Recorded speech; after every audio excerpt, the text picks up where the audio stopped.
Allahumma salli wa sallim ala sayyidina wa maulana Muhammadin wa ala alihi wa ashabihi ajma'in. Ya Allah, semoga salawat dan salam senantiasa tercurahkan untuk baginda Nabi kita Muhammad alaihi salatu wassalam, untuk keluarga beliau, untuk istri-istri beliau, untuk putra-putri beliau, dan untuk seluruh sahabat Nabi, dan semoga Allah meridhai kita bersama mereka. Amma ba'd, ahibati fillah. Kalau kita lihat ketika seorang membina rumah tangga, dan sebelum dia membina rumah tangga, biasanya dia akan bekerja agar dia punya modal untuk menikah. Pernah suatu hari Nabi alaihi salatu wassalam bersama para sahabatnya melewatin seorang pemuda yang gagah perkasa, yang kerjanya semangat sekali. Akhirnya para sahabat memberikan komentar, laita hadza fi sabilillah, kata dia. Mereka mengatakan semangat dia, kerja keras dia, dedikasi dia dalam jihad di jalan Allah, bukan untuk ngumpulin fulus. Sayang gitu loh. Sayang sekali orang bekerja tapi untuk dunia gitu. Akhirnya Nabi alaihi salatu wasallam meluruskan pandangan para sahabat ini. Beliau mengatakan kepada para sahabat ini, in kana kharaja yas'a ala abawaini syaikhaini kabirain fahuwa fi sabilillah. Kalau orang itu keluar dari rumahnya bekerja untuk mendapatkan harta yang tujuannya demi memberikan nafkah kepada kedua orang tuanya yang sudah tua, yang sudah sepuh, fahuwa fi sabilillah. Bayangin, antum bekerja, dan kita lihat ya, di kota-kota besar ini setiap pagi orang itu rame di jalanan. Bisa nggak capeknya mereka, lelahnya mereka yang sampai dikatakan orang-orang kota besar ini hidupnya habis di jalan gitu. Ketemu sama anak, aduh sedikit sekali dia. Ketemu sama istri, mungkin di malam hari. Kata Nabi SAW, kalau dia keluar dalam rangka memberikan nafkah kepada kedua orang tua yang sudah sepuh, fahuwa fi sabilillah. Dia tuh di jalan Allah gitu loh.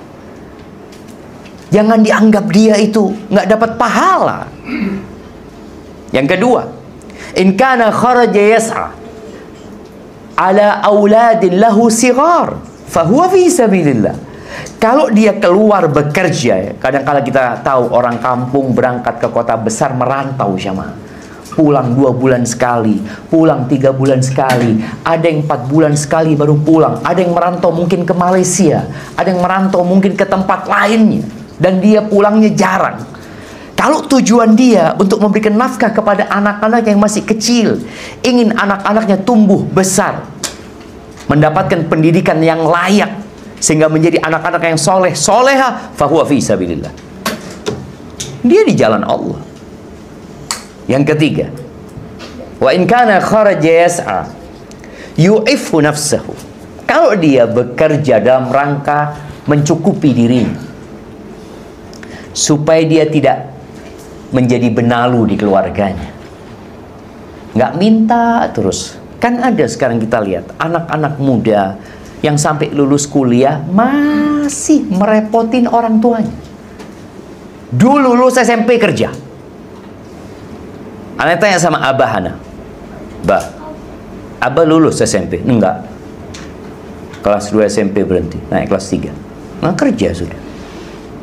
Karena rata-rata orang sekarang sekolah buat apa? Kerja. Dia nunggu kerja lulus kuliah. Setelah lulus kuliah ngapain? Ngelamar kerja. Padahal seharusnya dia udah bisa bekerja sebelum itu. Nih kalau orang ini keluar bekerja dalam rangka mencukupi dirinya, supaya tadi nggak jadi benalu, ngerepotin orang lain, ngerepotin orang tuanya, Karena kita tahu orang-orang yang nganggur itu biasanya akan berdampak negatif kepada keluarga, kepada masyarakat juga. Nantinya supaya dia menjaga kehormatan dirinya, fahuwa fi sabilillah. Ini orang di jalan Allah Azza wa Jalla. Satu, sama-sama kerja, sama-sama tiap pagi keluar dari rumahnya, pulang malam sama. Tapi bedanya yang keempat ini, in kana kharaja yas'a riya'an wa mufakharatan fahuwa fi sabilillah. Kalau dia bekerja dalam rangka pamer kekayaan, untuk berbangga-banggaan di hadapan, maka sayang sekali kalau kita bekerja capek, ternyata fi sabilillah syaitan. Oh enggak, ana demi keluarga. Iya, niat itu di hati, nggak perlu diucapkan di lisan. Maka tolong semua yang sudah punya keluarga nih, yang sudah berusaha untuk bermuhasabah. Kita itu perlu punya waktu. Disebutkan oleh Wahab ibn Munabbih, dia mengatakan, disebutkan oleh Imam Ahmad dari Wahab ibn Munabbih, dia mengatakan, maktubun fi hikmati ali Daud, tercatat dalam hikmahnya keluarganya Nabi Daud. Kan Allah memberikan hikmah kepada Nabi Daud. Di antara hikmah yang disebutkan di sana, haqqun 'alal 'aqil an la yaghfala an arba'i sa'at. Wajib bagi orang yang berakal sehat itu untuk tidak lalai dari 4 waktu.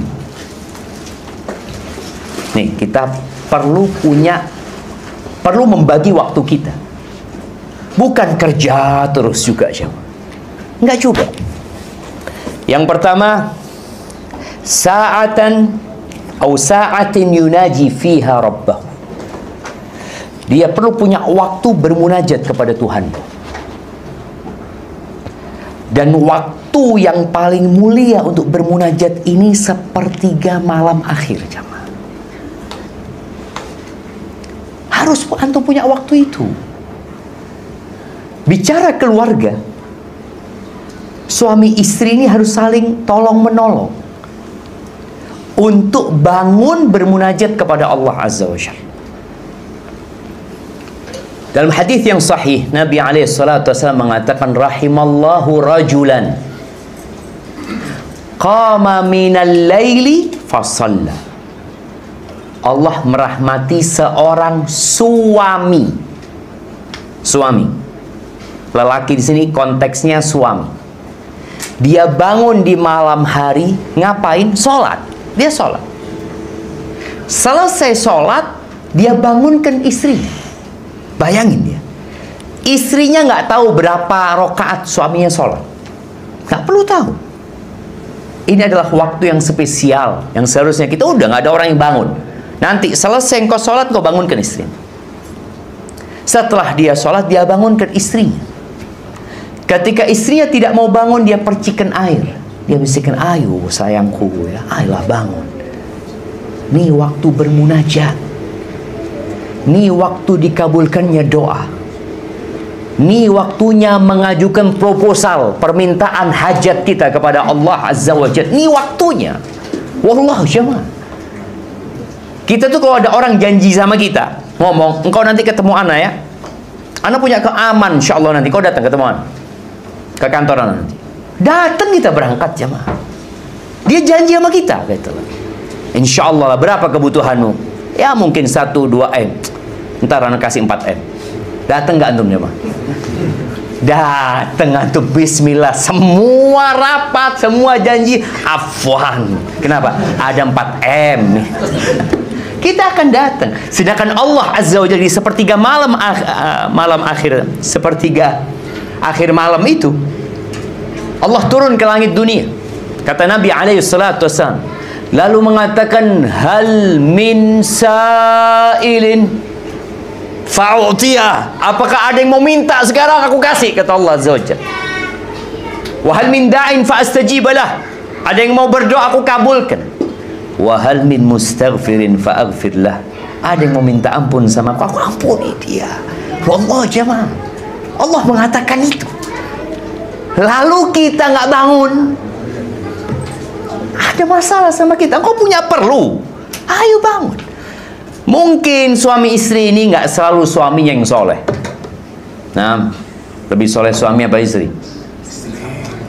Pak? Ya, kadangkala istrinya yang lebih soleh. Nggak apa-apa, kata Nabi SAW, warahimallahu mra'atan qamat minal laili fasalla. Dan Allah merahmati seorang istri yang bangun duluan dia.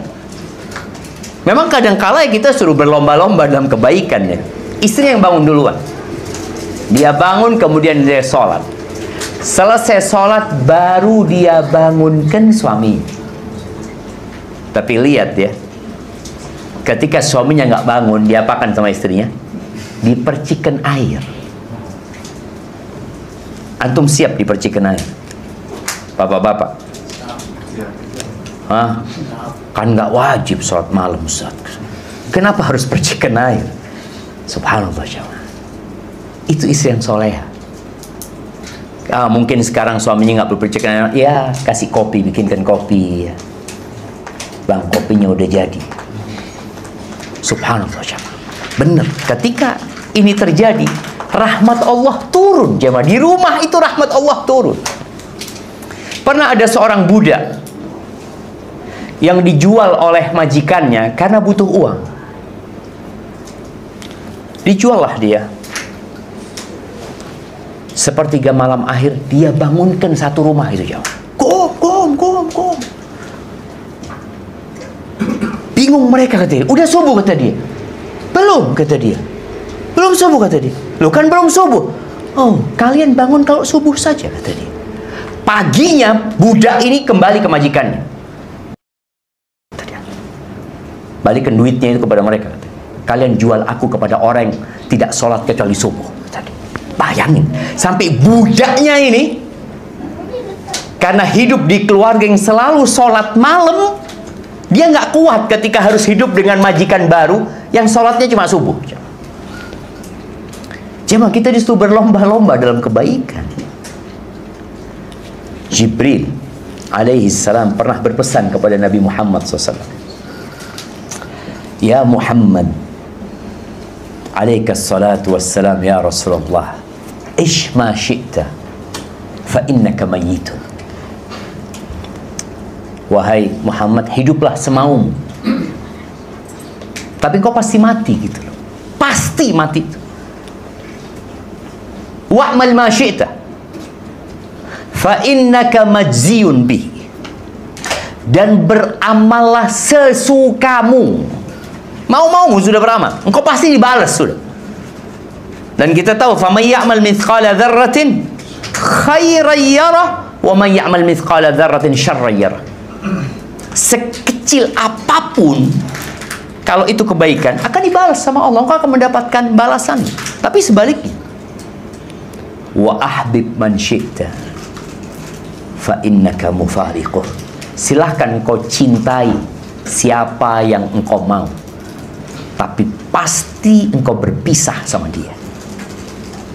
Kita akan berpisah dengan rumah kita. Kita akan berpisah sama istri kita.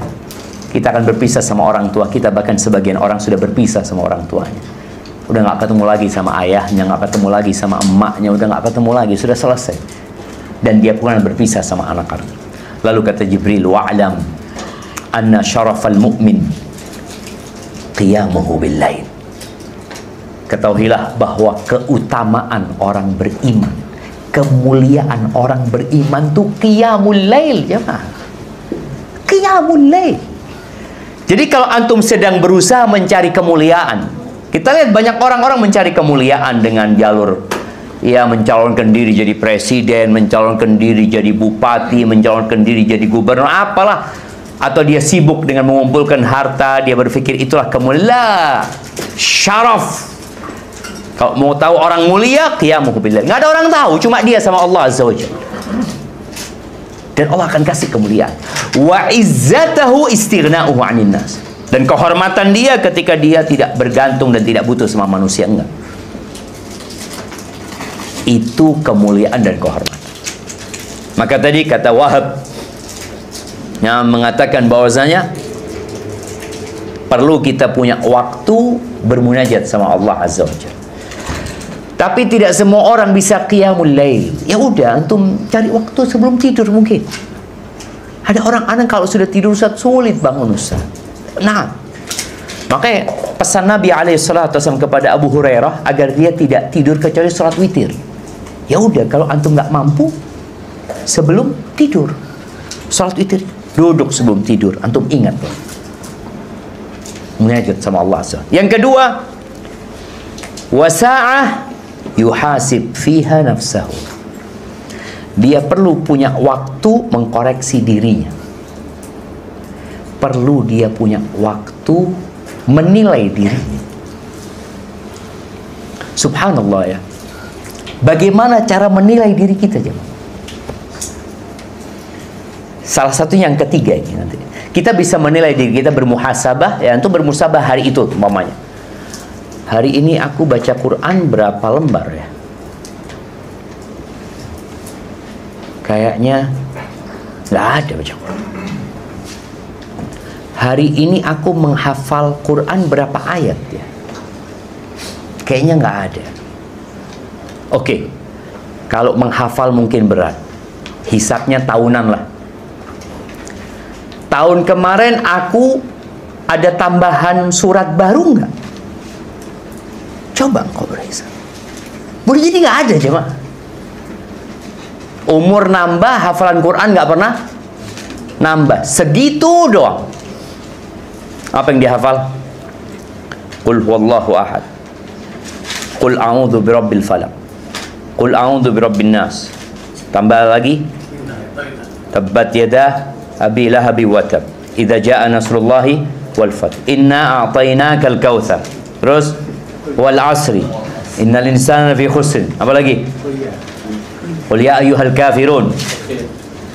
Apa lagi? Al-fil. Tambah At-takatsur. Ara'aita allazi yukadzibu bid-din. 10, 11, 12. Umurnya sudah 30 tahun. Masa nggak ada nambah? Umurnya udah 35 tahun. Masa tetap hafalan Qur'annya? Ini salah satu model bermuhasabah ya. Banyak model lain. Ini dalam bab Quran, dalam bab sedekah. Coba antum lihat. Antum duitnya nambah nggak? Ya nambah Ustaz. Dulu gaji ana 2 juta. Waktu gaji antum 2 juta, antum sedekah berapa?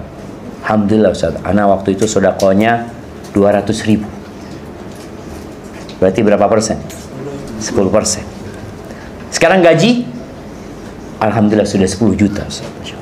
Sedekah tetap 200.000. Anda bisa lihat, nggak naik jamaah. Teman ingat ya, bahwasanya hisab pada hari kiamat itu persentase, bukan dengan jumlah nominal. Bukan. Oh ini fulan sedekah 100 juta. Apa? Boleh jadi yang sedekah 2.000 lebih banyak yang 2.000 daripada yang 100 juta.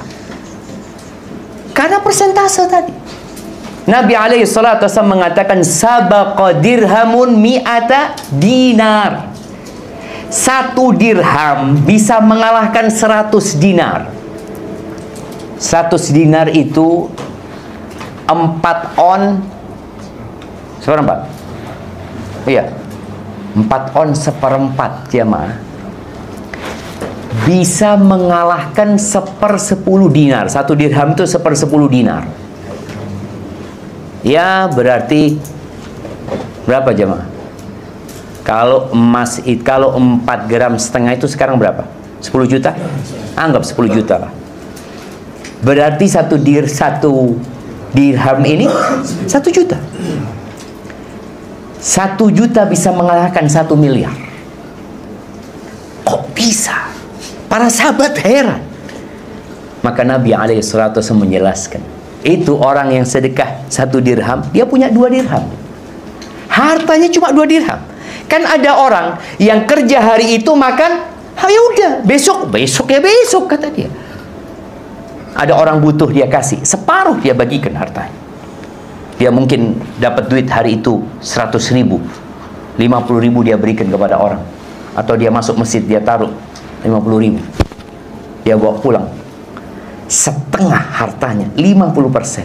Itu yang sedekah 1 miliar, yang 100 dinar, uangnya itu setumpuk di gudangnya mah. Ngambil segini doang dia taruh, dia bagikan. Makanya orang lain itu nggak bisa menghisap kita. Kita yang tahu bagaimana menghisap kita. Orang itu hanya bisa mengatakan jazakallah khair, barakallahu fik, wallah fulan sodakohnya ente kalau tahu. Dia sekali sodakoh 100 juta. Kesana 100 juta. Orang itu beranggapan banyak. Tapi kita, karena persentase sodakoh 1 miliar, duitnya 1 triliun, berapa persen? Aduh, fulan bakhil. 1 miliar itu hitungannya bakhil. Tuh yang sodakoh 50.000, itu yang khair. Itu yang khair. Cuma kan orang memandang selalu nominalnya. Enggak, dia cuma 50.000 dia cuma punya 100.000, bayangin. 50% hartanya disodakohkan. Makanya Allah itu maha adil. Maka gimana orang miskin bisa ngalahkan orang kaya? Sama-sama sodakoh kalau nggak punya uang. Tapi tadi persentase. Tolong bermuhasabah. Punya waktu bermuhasabah. Tadi bermuhasabah urusan niat kerjanya. Bermuhasabah urusan tadi kita bicara berkaitan dengan munajat sama Allah Azza wa Jal. Punya waktu bermunajat berkaitan dengan Qur'annya tadi. Engkau tambah nggak hafalan Qur'anmu ya. Kemudian zikrullah. Antum bermuhasabah. Hari ini berapa kali antum baca la ilaha illallah wahdahu la syarikalah lahul mulku wa lahul hamdu wa huwa ala kulli syai'in qadir. Berapa kali antum baca? Kadang-kadang kita ya sudah habis sholat itu aja, nggak ada tambahan. Kita bisa pegang handphone, scrolling itu 1 jam, hilang waktu kita jam. Tapi kita enjoy aja jam. Dan mungkin salah satu caranya antum download aplikasi zikir, sehingga malam hari antum bisa lihat berapa persen baterai HP-ku digunakan untuk buka zikir. Kan bisa dicek tuh. TikTok 30%, WhatsApp 20%, zikir 2,5%. Dia lihat Quran belum ada, masih 0 jemaah. Itu cara kita bermuhasabah. Kalau kita nggak bermuhasabah sekarang, ya kita akan datang pada hari kiamat merasa sudah banyak kebaikan kita, ternyata enggak. Baik. Yang ketiga, itu tadi cara bermuhasabah ya dirinya. Ternyata Wahab mengatakan dalam Hikmah Al-Dawud, wasa'ah yakhlu fiha ma ikhwati alladzina yukhbirunahu bi'uyubihi wa yasduqunahu an nafsi. Dia perlu punya waktu sama sohib-sohibnya, minta koreksi. Penilaian diri itu bisa dengan diri kita tadi bermuhasabah, bisa dengan minta pendapat orang. Dan sekarang ada Google Form. Ada Google Form kan? Antum punya kawan umpamanya 10. Tolong antum koreksi diri anak.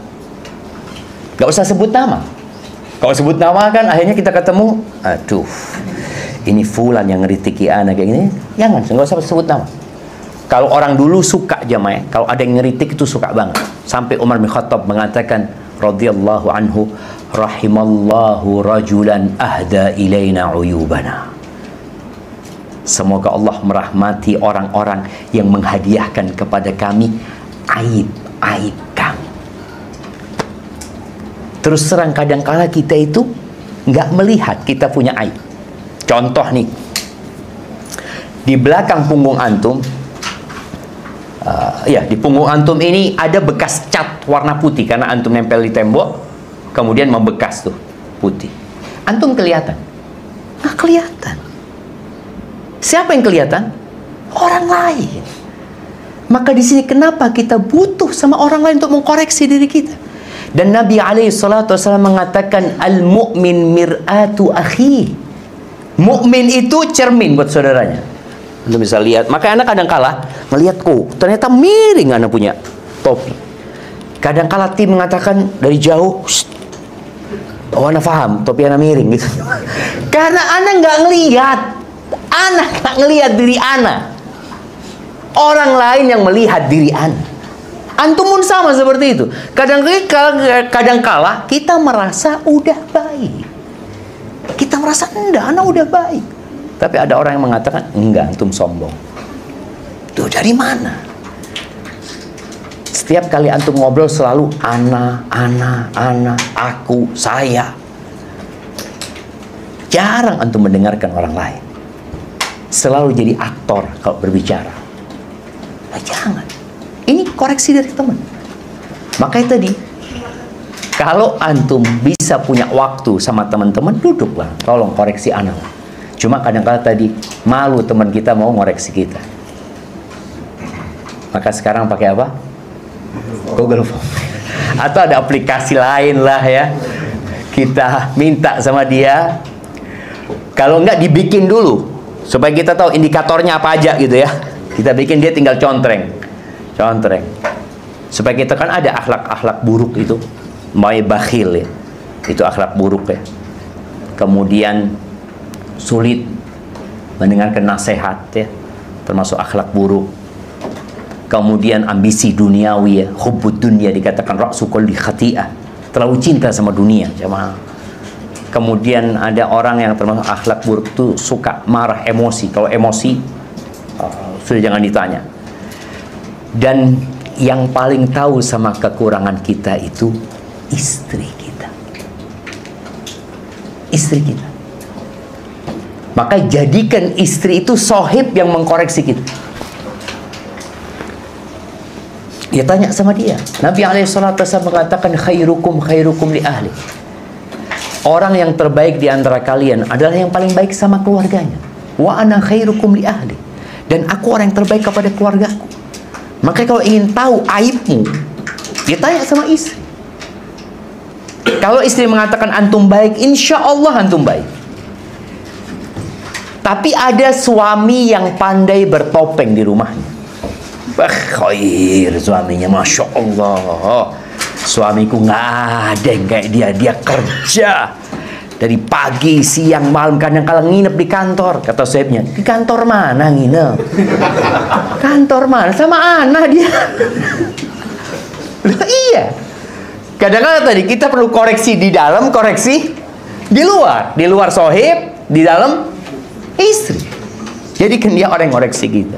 Dan para istri juga, para istri itu perlu koreksi. Dia perlu. Kadangkala kita ini baca status kawan kita, langsung kita tersindir jemaah. Kayaknya fulan ini nyindir ana ya. Apalagi mak-mak itu karena perasa ya.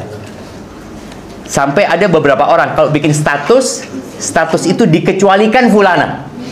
Jangan sampai fulana itu baca, nanti fulana akan ngomong, engkau nyindir ana ya. Maka dia kecualikan di situ jemaah. Pernah ada seorang ustadz khutbah Jumat. Kita tahu khutbah Jumat ini yang dengar banyak orang jemaah. Habis khutbah Jumat, ustadz ini diundang makan sama salah satu jamaah. Ustadz makan tempat anaknya. Habis makan ditanya ustadz ini, Ustadz afwan, ustadz tadi nyindir ana ustadz. Subhanallah, ini khutbah Jumat. Dia merasa disindir sama ustadznya karena dia melakukan apa yang dia omongkan sama ustadznya, padahal ustadz nggak ada maksud nyindir dia. Kata ustadznya, alhamdulillah kalau antum merasa tersindir. Ana nggak nyindir siapa-siapa. Ana nyampaikan kepada semua yang hadir tadi di masjid itu tadi. Maka tadi kalau ada orang yang ngeritiki kita, kemudian kita baca status orang, kok kayaknya ana banget yang dia maksud ya. Ya jadikan itu bahan koreksi. Kita butuh jemaah. Baik, ana minum dulu jemaah. Bismillah. Alhamdulillah, enak ternyata airnya. Jazakallahu khairnya. Taib, yang ketiga wasa'ah. Yatakhalla fiha baina nafsih wa baina ladzatiha fima yahillu wa yajmul. Yang keempat itu, dia perlu waktu untuk menyendiri dengan dirinya untuk menikmati kelezatan yang halal dan indah. Butuh jemaah. Jadi nggak semuanya ngaji terus ya, ngaji enggak. Perlu waktu kita refreshing, rekreasi, makan bareng-bareng ya, kulineran umpamanya lah. Sekali-kali boleh. Pokoknya yang halal dan yang indah, nggak apa-apa. Liburan kayak. Lalu dikatakan fa inna fi hadhihi sa'ah, di waktu yang keempat ini, aunan ala tilka sa'at wa ijmaman lil qulub ya. Ini menjadi penolong untuk 3 waktu tadi. Dan untuk merehatkan hati supaya nggak terlalu capek. Maka kita tuh dalam keluarga jangan selalu kajian sama keluarga, datang sini baca Quran. Tuh, ajaklah sekali-kali istrinya. Jalan kek, liburan kek, anak-anak juga diajak. Jadi jadikan keluarga ini benar-benar ladang pahala. Karena sejatinya ketika Nabi SAW menyampaikan kepada para sahabat berkaitan dengan orang-orang yang menimbun harta, walladzina yaknizuna adh-dhahaba wal fiddah thumma la yunfiqunaha fi sabilillah, orang-orang yang menimbun emas dan perak kemudian mereka tidak menginfakkan di jalan Allah Azza wa Jalla, itu diancam neraka, diancam disetrika dengan hartanya jemaah. Maka para sahabat tanya, ya Rasulullah, lau alimna ayya malin khair, kalau kami tahu harta apa yang paling baik, kami akan berusaha untuk mencarinya. Ayya malin afdal, apa yang paling afdal daripada harta yang diburu oleh manusia? Kata Nabi SAW 3. Siapa yang menyebutkan? Ada hadiahnya? Yang bisa jawab? Ada hadiahnya nggak? Ada. Tinggal ngomong ada. Susah banget ngomong ada. Nah, fadal. Siapa yang mau jawab? Nah, fadal. 3. Iman. Keluarga.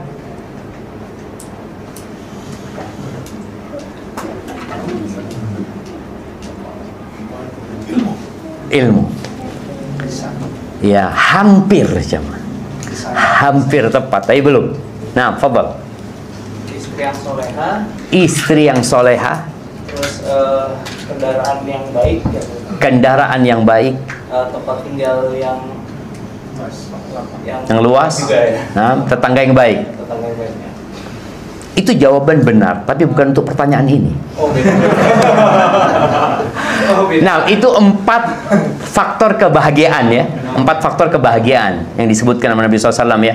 Istri yang soleha, rumah yang luas, kendaraan yang nyaman, kemudian yang keempat tetangga yang baik ya. Iya, enggak ini. Nah, fadhal. Lisan yang selalu berzikir. Lisan yang selalu berzikir. Hati yang selalu bersyukur. Hati yang selalu bersyukur. Istri yang soleha. Istri yang membantu suaminya urusan akhirat atau urusan keimanan. Ini 3. Nah, antum betul 1 aja tadi. Nah, yang itu betul 1 aja. Kasih hadiah 3-3 aja, nggak apa-apa. Ya, 3-3 dapat hadiah. Nah, kata Nabi SAW, afdaluhu lisanun dzakir. Afdaluhu, oh itu hadiah udah siap. Bagi-bagi. Nah, Masya Allah. Baik, fadl, bagi dulu hadiahnya. Nah, Masya Allah. Mabruk ya, mubarak habibi. Jadi yang paling afdol dari harta yang dikumpulkan, yang pertama lisanun dzakir. Lisan yang pandai berzikir. Maka jadi perlu untuk bermuhasabah. Anak punya lisan ini dipakai buat apa sih? Yang kedua, wa qalbun syakir, hati yang pandai bersyukur. Dan khusus buat emak-emak, masalah syukur ini harus diperhatikan. Karena Nabi SAW ketika menyebutkan wanita banyak di neraka gara-gara bukan nggak bersabar sama suaminya, tapi nggak bersyukur. Qalbun syakir. Kemudian yang ketiga, wa zaujatun mu'minatun tu'inuhu ala imani wa fi lafdin tu'inuhu ala amril akhirah. istri yang beriman yang membantu suaminya dalam pekerjaan akhirat, dalam pekerjaan yang menambah keimanan. Bukan istri yang membantu suaminya mencari fulus. Bukan. Kan ada perempuan-perempuan yang Masya Allah ya, dia bekerja, dia mengejar karir. Yang paling mulia itu bukan yang itu, tapi yang membantu suaminya dalam urusan akhirat. Tadi, bangunkan suaminya untuk sholat malam. Ketika ya bulan hampir berlalu, mengatakan, bang, bulan ini kayaknya kita belum ada puasa sunnah nih bang, yuk kita puasa 1 hari aja. Puasa sunnah. Ini istri yang Masya Allah, yang mengatakan kepada suami, bang, udah berapa juz hari ini bang? Berapa juz? Berapa lembar? Berapa juz? Nah, ada. Ini kalau istri. Kalau enggak, suami tadi yang beriman, yang membantu istrinya dalam urusan akhirat, itu harta yang paling mulia, yang harusnya disyukuri. Maka ahibati fillah, tadi kita udah tahu bahwasanya ada 4 waktu. Bagaimana sekarang dalam keluarga dihidupkan 4 waktu ini. Tentunya suami sebagai pemimpin yang akan ditanya sama Allah Azza wa Jalla. Jangan cuma berpikir kewajibanku ngasih fulus, ngasih harta. Ingatkan istri, ajak baca. Kalau bisa duduk baca bareng Al-Quran. Bacalah, paling nggak sehari 1 halaman. Suami yang baca Al-Qurannya, istri yang baca artinya. Atau dibalik, enggak, suami nggak bisa baca Quran, Ustaz. Ya nggak apa-apa, istrinya yang baca Quran.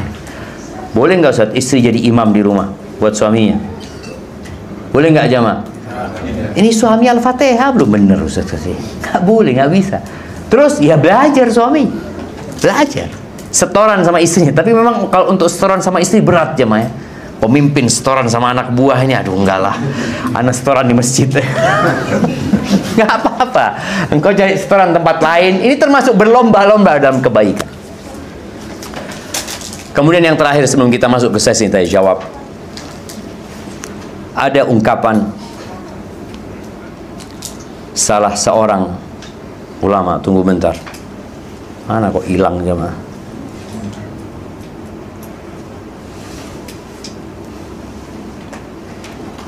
Iya.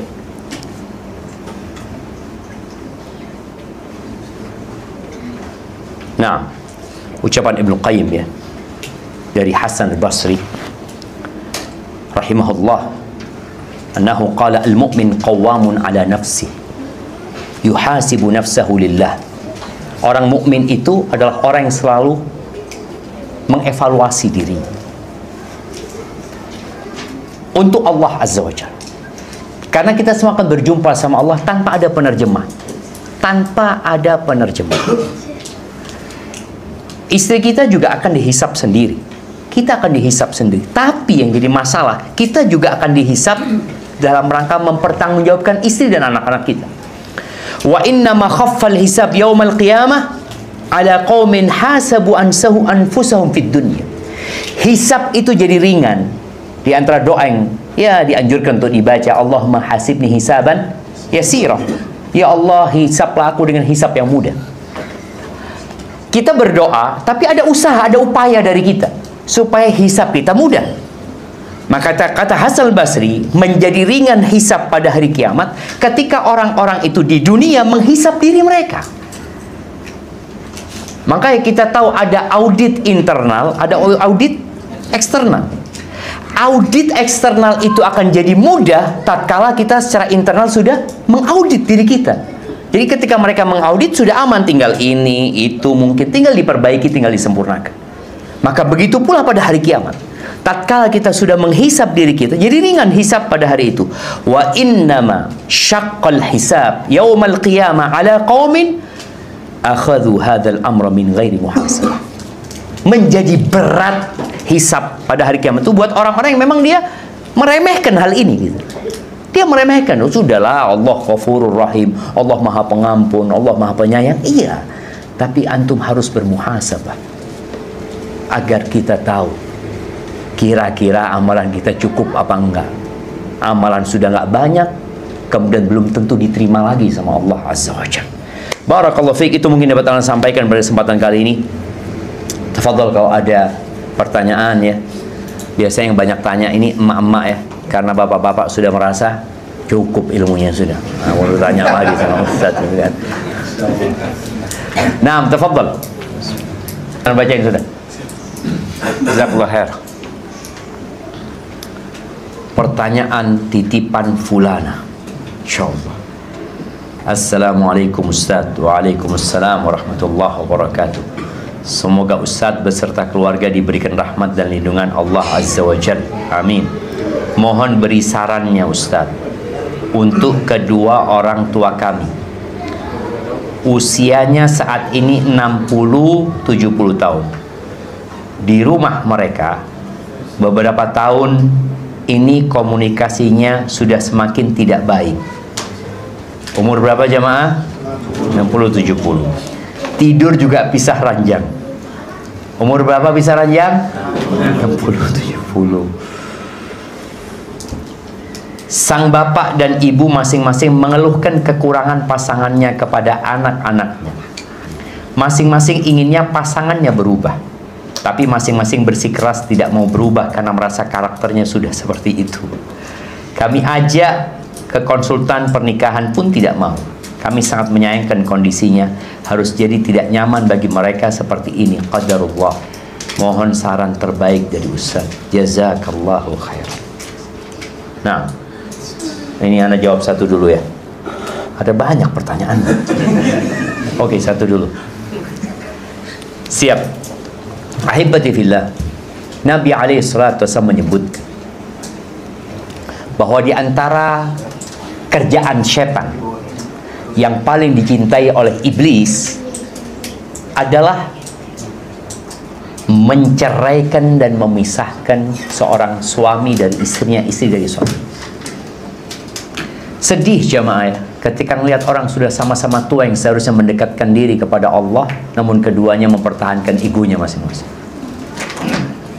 Maka apa yang perlu dilakukan buat anak? Karena pernah Anda menjumpai sama kira-kira 60-70. Mereka berangkat umroh, sang anak bawa orang tuanya, pulang umroh. Ketika umroh sempat konsultasi sama anak, pulang umroh cerai. Cerai. Artinya iblis berhasil. Allah Azza wa Jalla mengatakan di surat Fatir ayat 15 ya. Ayat 5. Allah mengatakan ya ayyuhan nas. Inna wa'dallahi haqq. Fala taghurrannakumul hayatud dunya wala yaghurrannakum billahil gharur. Wahai umat manusia, sesungguhnya janji Allah itu benar. Allah janji bahwa semua akan sirna dan Allah akan membangkitkan orang-orang mati nantinya. Kalian jangan tertipu dengan kehidupan dunia gitu. Dan jangan mau ditipu sama tukang tipu. Maka seorang anak perlu memahamkan kepada orang tuanya bahwa ada setan yang selalu hadir untuk memisahkan kalian berdua. Kalau keduanya ini saling melihat kepada kekurangannya, itu yang diinginkan setan. Sedangkan perintah agama, lihatlah kepada kelebihannya. Ada orang yang curhatlah tentang suaminya. Dia sebutkan semua kejelekan suami. Terakhir Anda ngomong, maaf mbak, suami mbak nggak punya kebaikan. Ya ada loh Ustaz. Coba sebutkan kebaikan-kebaikan suami. Mulai dia sebutkan 1, 2, 3, 4. Lalu dia, Ustaz, jazakallah khair Ustaz. Ya Ustaz, makasih banyak sudah. Selesai. Dia nggak jadi ngelanjutkan curhatnya. Karena dia lupa dengan kebaikan-kebaikannya. Ketika dia ingat, iya suamiku punya kekurangan, tapi dia Masya Allah, dia baik, satu dia sebutkan. Maka bagaimana anak ini sekarang, ketika orang tuanya curhat kekurangan masing-masing dari orang tuanya, bagaimana dia ngomong, iya, bapak punya kebaikan nggak bu? Coba ibu sebutkan, berapa tahun ibu hidup sama bapak? Iya, tapi bapakmu itu gini. Iya, tahu bapak itu nggak benar, bapak itu sebutkan, iya bapak itu salah, sebutkan kesalahan bapak. Iya, kita mau tanya kebaikannya bapak ada nggak? Kok ibu bisa bertahan sama bapak? Minta dia untuk mengingat. Karena yang menyebabkan orang itu nggak suka sama orang lain kadang-kadang lupa dengan kebaikan. Begitu pula dengan bapaknya. Pak, bapak ini ya hidup sama ibu umpamanya 40 tahun. Tentu ibu punya banyak kekurangan. Ibu punya kebaikan. Suruh ingat.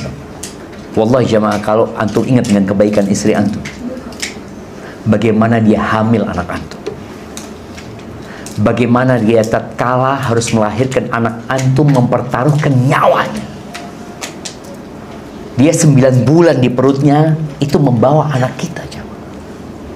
Dia capek, nggak bisa berdiri, jalannya sudah kayak gitu. Kemudian dia lahir tuh anak, nyusuin anak kita.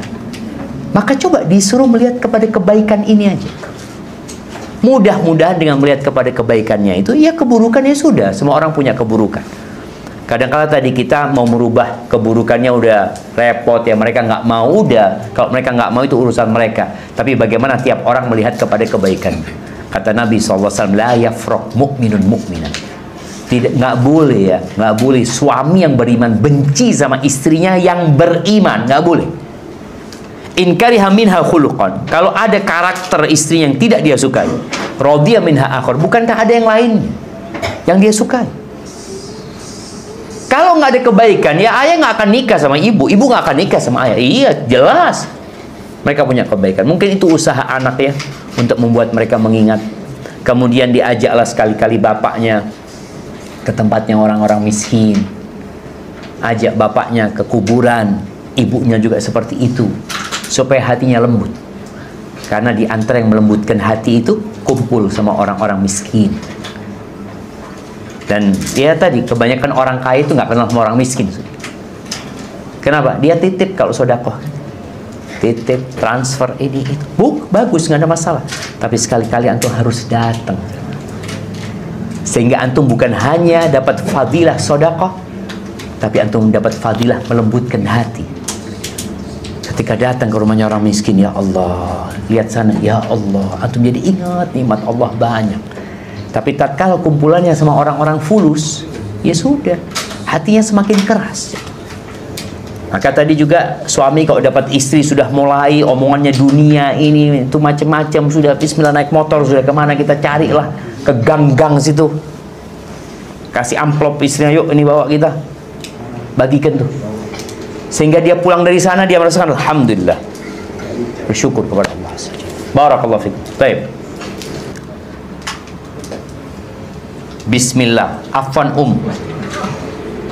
saya mau tanya, jika ada istri yang sebelum menikah merasakan nikmatnya ibadah, tapi kenapa setelah menikah ibadah jadi terasa hambar, bahkan mengerjakan sholat wajib dilakukan di akhir waktu? Dari awal menikah suami sudah terbiasa mengakhirkan sholat wajib. Awalnya istri menasehati, tapi lama-lama istri juga ikutan sholat di akhir waktu. Bagaimana cara menumbuhkan rasa nikmat ketika beribadah setelah menikah, Ustadz? Kenapa bisa istri jadi ikutan suami yang sholat di akhir waktu, Ustaz? Padahal awalnya istri yang menasihati suami untuk sholat di masjid di awal waktu. Allahu Akbar. Iya, Ana pernah dengar fatwa seorang syekh yang ditanya tentang hal ini. Ana lupa apa, Syekh Albani yang ditanya ya. Syekh itu tanya, gimana pelayananmu kepada suamimu? Dia mengatakan, Syekh, Ana ini sebelum nikah Ana biasa sholat malam, biasa puasa sunnah, nikmat. Setelah nikah jadi hambar. Syekh tanya, bagaimana sikapmu kepada suamimu? Bagaimana penghargaanmu kepada suami? Bagaimana pelayananmu kepada suami? Sang istri langsung protes sama Syekh. Ya Syekh, Ana tanya kenapa Ana tidak merasakan nikmatnya ibadah, kenapa engkau balik tanya bagaimana sikapku kepada suami? Apa hubungannya antara kelezatan ibadah dengan menghargai suami atau taat kepada suami? Syekh mengatakan, Rasulullah SAW bersabda, wala tajidul mar'atu halawatal ibadati hatta tuaddiya haqqa zawjiha. Seorang wanita, seorang istri tidak akan merasakan nikmatnya ibadah, lezatnya ibadah, manisnya ibadah sampai dia menunaikan hak-hak suaminya. Jadi ada hubungan yang erat. Kalau tadi perempuan tidak merasakan yang namanya nikmatnya ibadah, boleh jadi karena dia tidak berkhidmat kepada suami. Maka tolong para istri, kalau ingin merasakan nikmatnya ibadah, berikan pelayanan yang maksimal. Kenapa? Karena ketika engkau melayani suamimu, itu ibadah. Tapi gara-gara ibadah ini tidak dilaksanakan, engkau kehilangan nikmatnya ibadah. Bayangin ya, bagaimana Rasul SAW menceritakan malaikat turun tangan, bidadari turun tangan dalam urusan rumah tangga. Seperti hadis Nabi SAW, "Idza da'a ar-rajul imra'atahu ila firashihi fa'abad fabata ghadban la'anathu al-malaikatu hatta tusbih." Apabila seorang istri diajak sama suaminya ke ranjang, lalu istri ini enggan, nggak nurut, mungkin dia capek atau ada alasan lainnya, lalu suaminya marah, malam hari itu dia bermalam dalam kondisi marah, maka istri ini akan dilaknat malaikat sampai subuh. Karena kedamaian, kesejahteraan, keseimbangan dalam rumah tangga ini akan berdampak kepada yang lainnya. Maka malaikat turun tangan. Baik. Bidadari pun marah. Kalau ada seorang istri yang menyakiti suaminya, apa kata bidadari? Qatalakillah. Bayangkan, bidadari mengatakan, semoga Allah membinasakanmu.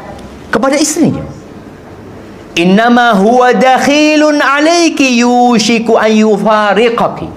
Dia itu cuma singgah di tempatmu, bentar lagi dia pisah sama engkau dan bergabung sama kita. Kita lihat coba. Jadi perempuan itu ya harus sadar, ini bukan masalah, oh ini ya karena ustadznya laki-laki mengatakan itu. Loh, enggak. Karena memang seperti ini Allah menciptakan kehidupan. Ana punya sepupu di Belanda. Dia ngomong, Belanda Ustaz nggak ada pemimpin di rumah tangga. Yang ada suami istri itu sejajar, setara gitu loh. Terus gimana? Mau gimana kata dia? Itu aturan yang ada di Islam. Dalam Islam enggak. Kehidupan ini tidak akan berjalan dengan baik kalau nggak ada pemimpin di dalam rumah tangga. Maka tolong tadi buat yang bertanya, kalau dia mengatakan dia tidak merasakan lezatnya ibadah, sepertinya pelayananmu kepada suamimu kurang. Perempuan itu nggak usah sholat qobliyah, nggak usah ba'diyah, nggak usah sholat malam, nggak usah sholat duha, nggak usah puasa Senin Kemis, nggak usah puasa Arafah. Kata Nabi SAW, idza shallatil mar'atu khamsaha, kalau perempuan sholat 5 waktu saja, 5 waktu saja, artinya nggak ada sholat lainnya. Wasamat syahraha, dia puasa bulan Ramadan saja. Artinya kalau dia bermuhasabah, nggak ada, anak nggak pernah sholat sunnah Ustaz, anak cuma sholat 5 waktu. Baik, nggak apa-apa, itu yang wajib. Kemudian puasa hanya Ramadan, iya itu yang wajib. Tapi ada lagi yang wajib, wa ata'at zaujaha, dia taat, dia nurut, dia patuh sama suaminya. Buat ibu-ibu, lebih berat mana? Sholat sunnah, qobliyah, ba'diyah sama nurut sama suami? Qobliyah, ba'diyah, Senin Kemis mudah, tapi nurut sama suami, loh Ustaz, Anda juga punya pendapat Ustaz. Tadi, nurut sama suami ternyata berat. Makanya cukup sholat 5 waktu, puasa Ramadan, taat sama suaminya. menjaga kehormatan dirinya, qila laha udkhulil jannah, akan dikatakan kepada perempuan ini, silahkan masuk surga dari pintu mana saja. Mau masuk pintu jihad, fadol, pintu haji, padahal nggak pernah haji dia, boleh masuk. Dia mau masuk pintu Ar-Rayyan, bisa masuk. Kenapa? Karena dia taat sama suaminya. Perempuan ini nggak boleh puasa sunnah kecuali izin sama suaminya. Kalau suaminya ada di rumah, bayangin ya. Dan perempuan itu tidak akan pernah menunaikan haknya Allah sampai dia menunaikan hak suami. Barakallahu fikum. Baik. Bismillah, pertanyaan kajian. Bagaimana menghilangkan kekhawatiran suatu saat suami meninggal? Dia nggak khawatir suaminya kawin lagi, dia khawatir suaminya meninggal. Lalu saya dan anak-anak tak ada yang menafkahi, dan belum ada rumah sendiri, masih mengontrak, Ustaz. Tolong beri tips dan penguatan untuk kami. Subhanallah jemaah. Tambahin itu, Ustaz, kalau suaminya nikah. Kalau suaminya gimana mau nikah lagi, rumah nggak punya, nikah lagi ya. Ada mafi fulus, ada mafi fulus. Iya. Bicara kekhawatiran, kecemasan itu termasuk ujian dan bala. Ana izin minum lagi jamaah. Bismillah.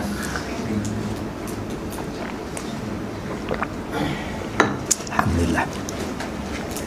Kata Allah Azza wa Jal, وَلَنَبْلُوَنَّكُمْ بِشَيْءٍ مِنَ الْخَوْفِ وَالْجُوعِ وَنَقْصٍ مِنَ الْأَمْوَالِ وَالْأَنْفُسِ وَالثَّمَرَاتِ وَبَشِّرِ الصَّابِرِينَ. Kata Allah, kami benar-benar akan memberikan bala, ujian kepada kalian yang bentuknya khauf, kekhawatiran, ketakutan. Itu ujian. Takut di PHK ya. Takut dengan penyakit ya. Takut dengan masa depan anak-anak gimana nantinya. Salah satu takut nanti suami meninggal, atau takut suami nikah lagi. Itu termasuk ujian. Kemudian lapar, itu juga ujian. Kekurangan harta, kekurangan buah-buahan, kekurangan orang-orang yang dia cintai, jiwa-jiwa pada meninggal dunia. Lalu solusinya apa? Wabashiris sabirin. Berikan kabar gembira kepada orang-orang yang sabar. Sabar ini dimulai dengan iman. Makanya dikatakan manzilatus sabri minal iman. Kedudukan sabar dalam keimanan itu seperti kepala dalam jasad. Itu dalam ucapan Ali bin Abi Thalib radhiyallahu ta'ala. Jadi hidup ini semua butuh kesabaran. Maka kita harus meyakini bahwa takdir Allah sudah dicatat. Engkau mengatakan khawatir suamimu mati. Kenapa kau nggak khawatir engkau dulu yang mati? Enggak, suami anak mulai sakit-sakitan. Emangnya kematian itu ada hubungannya sama sakit? Nggak ada. Wallah nggak ada jemaah. Ada apa nggak ada? Nggak ada. Jadi jangan pikir orang kalau sakit mau mati gitu kan. Ini kanker Ustaz. Oh, kanker. Iya biasanya mati Ustaz dulu. Yang sehat keluar rumah, naik motor ditabrak mati. Dan itu terjadi. Maka tolong jangan dikaitkan sakit dengan mati. Dokter pun mati walaupun nggak sakit. Maka buat seorang istri tadi ini, hendaklah dia menata kembali keimanan dengan takdir Allah Azza wa Jalla. Yang kedua, orang yang bergantung kepada seseorang, bergantung kepada sebuah pekerjaan, biasanya dia akan dikecewakan sama orang itu dan pekerjaan itu. Dan ana rasakan, ana rasakan. Haji kemarin banyak orang mau pinjam fulus sama anak. Anak ngomong insya Allah habis hajian, insya Allah habis hajian. Karena habis hajian dapat fulus gitu kan. Ternyata nggak ada berangkat haji kita jemaah. Orang itu anak, Ustaz gimana rencana mau pinjemin fulus habis sajian? Ya Allah, Anda ngomong ya Allah, memang nggak boleh kita bergantung dengan pekerjaan. Ketika kita bergantung dengan usaha, dengan sesuatu, kita akan dikecewakan. Karena seharusnya kita bergantung sama siapa? Sama Allah Azza wa Jalla. Ana benar-benar, iya ya Allah minta maaf, ana benar-benar minta ampun sama Allah Azza wa Jalla. Karena kita mulai tergantung dengan sebab. Kita lupa bergantung dengan yang menciptakan sebab itu. Maka tadi anti yang bertanya ini bergantung sama suami, dan biasanya akan ditinggal sama suaminya nanti jamaah. Maka tolong dirubah bergantungnya sama Allah Azza wa Jalla. Sebelum anti lahir, sebelum anti punya suami, sebelum anak-anak itu lahir, sudah ditulis rizki dan ajalnya. Jadi nggak usah khawatir gitu loh. Makanya subhanallah, ada seorang penjual buah-buahan ya. Ana lihat fotonya di apanya? Di rombongnya dia itu ada tulisan pakai bahasa Arab. Tulisan itu berbunyi, "Kaifa akhaful faqra wa ana abdul ghani." Dia mengatakan, gimana aku takut dengan kefakiran sedangkan aku hambanya yang maha kaya, kata dia. Tadi kita perlu tumbuhkan, kita ini hambanya Allah. Allah itu yang punya langit 7 lapis tuh jemaah. Allah yang punya bumi ini jemaah. Tapi ketika kita bergantung sama fulan, sama alan, kita akan dikecewakan jemaah. Maka tolong perbaiki keimanan. Allah mengatakan, wa may yattaqillah, ini di surat Talaq, surat perceraian. Wa may yattaqillah yaj'al lahu makhraja. Barang siapa bertakwa kepada Allah, takwa ini puncaknya iman. Makanya Allah suruh orang-orang beriman bertakwa. Ya ayyuhalladzina amanu ittaqullah. Terus orang beriman, puncaknya takwa. Ketika dia bisa menjalankan perintah Allah dan menjauhi larangan. Wa may yattaqillaha yaj'al lahu makhraja. Allah akan kasih solusi. Wa yarzuqhu min haitsu la yahtasib. Allah akan kasih rizki dari arah yang tidak disangka-sangka. Tidak disangka-sangka. Ini kan tadi pertanyaannya, gimana ana kalau suami meninggal? Rumah masih ngontrak. Gimana nantinya? Karena dia cuma nyangka rizki itu dari sono gitu. Allah akan kasih rizki dari arah yang tidak disangka. Dari mana? Wallahu a'lam. Karena sejatinya rizki itu ada yang dicari dan ada yang mencari. Salah satu rizki yang mencari yang dapat hadiah tadi. Tahu-tahu dapat hadiah. Nggak ada dia berusaha datang dari rumahnya, anak mau cari hadiah, nggak ada, dapat hadiah. Kadang-kala ada orang kirim, ada seorang ustadz yang ngomong, tanya dia, ustadz, anak tanya, anak dapat kiriman tablet,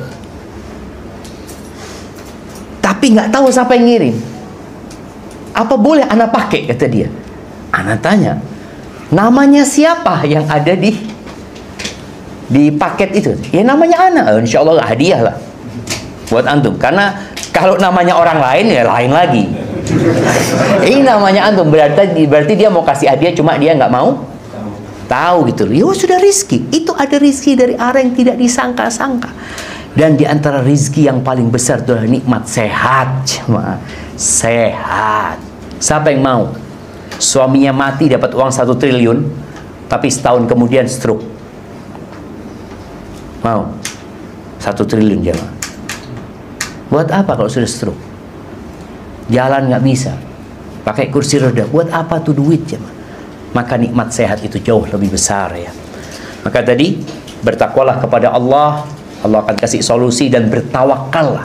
Artinya percaya dan menggantungkan kepada Allah. Hanya Allah yang bisa bantu anti. Fulana nggak ada. Kalau nggak Allah yang menggerakkan hatinya, nggak akan bisa mereka bantu kita. Barakallahu fiik, itu yang dapat anda sampaikan. Kurang lebihnya mohon maaf. Yang benar dari Allah Azza wa Jal, yang salah dari diri anda pribadi, Allah dan Rasul yang terbebaskan dari kesalahan itu. Alhamdulillah banyak ustadz-ustadz juga yang hadir di sini.